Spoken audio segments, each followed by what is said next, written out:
என்றும் நேசமணி சமையலில் இன்றைக்கி நம்ம பார்க்க போகிற ரெசிபி முட்டை குழிப்பணியாரம் கிரேவி தாங்க பண்ணியிருக்கிறோம். சும்மா செம்ம டேஸ்ட்டாக பண்ணி அசத்திருக்கோங்க. சிம்பிளாகவும் செஞ்சிடலாம், சீக்கிரமாகவும் செஞ்சிடலாம், டேஸ்ட்டுமே அசத்தலாக இருக்குங்க. இன்றைக்கி பிறந்தநாள் மற்றும் திருமண நாள் கொண்டாடுற எல்லோருக்குமே என்னுடைய வாழ்த்துக்கள். இப்போ வாங்க நம்ம ரெசிபி எப்படி பண்ணலான்னு பார்த்துடலாம். 2 பல்லாரி வெங்காயத்தை பொடிசாக கட் பண்ணி வச்சுருக்கிறேன். கொஞ்சமாக மல்லிச்செடியும் வச்சுருக்கேங்க. கொஞ்சம் கருவேப்பிலையும் இருக்குது. ஒரே ஒரு பச்சை மிளகாய் மட்டும் நல்லா பொடிசாக கட் பண்ணி வச்சுருக்கிறேன். இப்போ இதை இந்த பாத்திரத்தில் சேர்த்துக்கலாங்க. அடுத்து 4 முட்டை நாட்டுக்கோழி முட்டை எடுத்திருக்கேங்க. இன்றைக்கி எங்கள் வீட்டில் நாட்டுக்கோழி முட்டை இருக்கிறதுனால நான் நாட்டுக்கோழி முட்டை எடுத்திருக்கேன். உங்கள் வீட்டில் என்ன முட்டை இருக்கோ அதை சேர்த்துக்குங்க. இப்போ இதை உடச்சி ஊற்றிக்கலாங்க. இதுக்கு தேவையான அளவு உப்பு சேர்த்துக்கலாம். ஒரு அரை ஸ்பூனுக்கு மிளகுத்தூள் சேர்த்துக்கலாம். 1/4 ஸ்பூன் மஞ்சத்தூள் சேர்த்துக்கலாம். சேர்த்துட்டு நல்லா இதை அடித்து எடுத்துக்கலாங்க. எவ்வளோக்கு எவ்வளோ அடிக்கிறோமோ அந்தளவுக்கு நல்லா புசு புசுன்னு வருங்க. பாருங்கள், இந்த அளவுக்கு நல்லா நுர வர்ற அளவுக்கு இந்த மாதிரி அடித்து எடுத்துக்கணுங்க. இப்போ ஒரு பணியாரக்கல் அடுப்பில் வச்சுக்கிட்டாச்சுங்க. இப்போ இதில் கொஞ்சமாக எண்ணெய் சேர்த்துருக்குறேன். பணியாரக்கல்லுமே நல்லா ஹீட் ஆயிடுச்சு. இப்போ முட்டையை இதில் சேர்த்துக்கலாம். இப்போ அடுப்பை சிம்மில் வச்சுக்கிட்டே வேக வச்சுக்கலாம். பாருங்கள், நல்லா வெந்துருச்சு. இப்போ திருப்பி போட்டுக்கலாம். பாருங்கள் எவ்வளோ புசு புசுன்னு வந்திருக்குது பார்த்தீங்களா.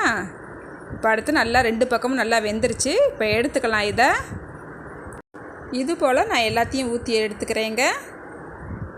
பாருங்கள், நான் எல்லாத்தையுமே ஊற்றி எடுத்துக்கிட்டேங்க. சூப்பராக நல்லா புசு புசுன்னு வந்திருக்குது.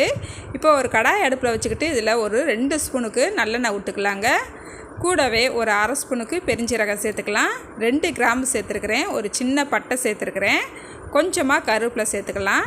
2 பல்லாரி வெங்காயத்தை பொடிசாக கட் பண்ணி வச்சுருக்கிறேன். இப்போ இதை சேர்த்துக்கலாம். சேர்த்துட்டு நல்லா வெங்காயம் கண்ணாடி பதம் வர வரைக்கும் நல்லா வதக்கிக்கலாம். இப்போ இது கூடவே 2 பச்சை மிளகாவும் சேர்த்துக்கலாம். பாருங்கள், வெங்காயத்தை நல்லா கண்ணாடி பதம் வர வரைக்கும் அடுப்பு சிம்மில் வச்சு நல்லா வதக்கிக்கலாம். இது கூடவே 2 ஸ்பூன் வீட்டில் அரைச்ச மசாலா பொடி சேர்த்துக்கலாங்க. ஒரு அரை ஸ்பூனுக்கு கரம் மசாலா சேர்த்துக்கலாங்க. உங்கள்கிட்ட வீட்டில் அரைச்ச மசாலா பொடி இல்லைன்னா ஒரு தேவையான அளவு வத்தப்பொடியும் ஒரு 1.5 ஸ்பூனுக்கு மல்லிப்பொடியும் சேர்த்துக்குங்க. இப்போ 3 தக்காளி பழத்தை நல்லா கட் பண்ணி வச்சுருக்கிறேன். இதையும் சேர்த்துட்டு இதுக்கு தேவையான அளவு உப்பு சேர்த்துட்டுக்கலாம். உப்பு சேர்க்கும் போது தக்காளி சீக்கிரமாகவே வெந்துடும். இது கூடவே ஒரு 1.5 ஸ்பூனுக்கு இஞ்சி பூண்டு விழுதும் சேர்த்துக்கலாங்க. சேர்த்துட்டு நல்லா இந்த தக்காளி மசிஞ்சு வர வரைக்கும் நல்லா வதக்கிக்கலாம்.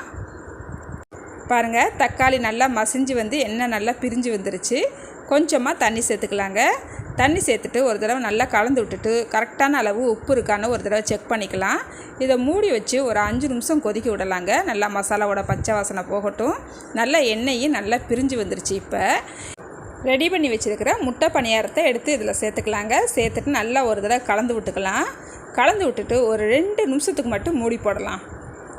பாருங்கள், 2 நிமிஷம் கழித்து கொஞ்சமாக மல்லிச்செடி மேலே தூவி விட்டுக்கலாம். நல்லா கிரேவி நம்மளுக்கு சூப்பராக ரெடி ஆயிடுச்சுங்க. செம்ம டேஸ்ட்டாக இருக்கும்.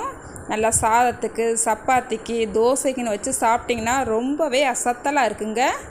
நம்ம வீட்டில் இருக்கிறவங்களுக்கு இந்த மாதிரி கொஞ்சம் வித்தியாசமாகவும் டேஸ்ட்டாகவும் செஞ்சு கொடுங்க. ரொம்பவே விரும்பி சாப்பிடுவாங்க. இந்த வீடியோ உங்களுக்கு பிடிச்சிருந்தா லைக் பண்ணுங்கள், ஷேர் பண்ணுங்கள். புதுசாக பார்க்குறவங்களா இருந்தால் என்னுடைய வீடியோவை சப்ஸ்கிரைப் பண்ணிக்கோங்க. பாய். அடுத்த ஒரு வீடியோவில் பார்க்கலாங்க.